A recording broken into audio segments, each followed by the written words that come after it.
हाय friends, जय Jagannath. Welcome to my mini blog. आज ମୁଁ ଆସିକି ପହଞ୍ଚି ଯାଇଛି ଜଳେଶ୍ୱରରେ। ତ ଘର ସବୁ ଅଳିଆ ଆବର୍ଜନା ପଡ଼ିଥିଲା, ତାପରେ ତାକୁ ସଫାସୁତୁରା କରିକି ଆସିଲି ଠାକୁରଙ୍କର ସବୁ ଆସ୍ଥାନକୁ ସଫା କରିବା ପାଇଁ। ତ ଠାକୁରଙ୍କ ଘର ସଫା କରି ସାରିଲା ପରେ ମୁଁ ଆସିକି ପୂଜା କରିବାକୁ ଷ୍ଟାର୍ଟ କରିଦେଇଛି।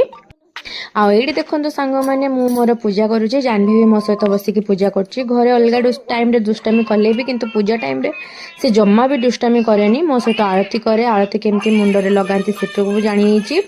ତ ତାପରେ ଆମେ ମା ଝିଅ ପଳେଇ ଆସିଲୁ। ଟିକେ ପୂଜା ପଟଳ ସାରି ସାରିଲା ପରେ ଆଳତୀ ନେଇ ସାରିଲା ପରେ ପଳେଇ ଆସିଲୁ ଖାଇବା ପାଇଁ ବ୍ରେକଫାଷ୍ଟ। ତ ଆମର ଆଜି ବ୍ରେକଫାଷ୍ଟରେ ହେଇଥିଲା ଦଲିଆ। ମୁଁ ଗେହ୍ଲି ପାଇଁ ମାନେ ମୋ ଜାହ୍ନବୀ ପାଇଁ ବନେଇଥିଲି ଦଲିଆ, ତ ମୁଁ ବି ଖାଇଦେଲି।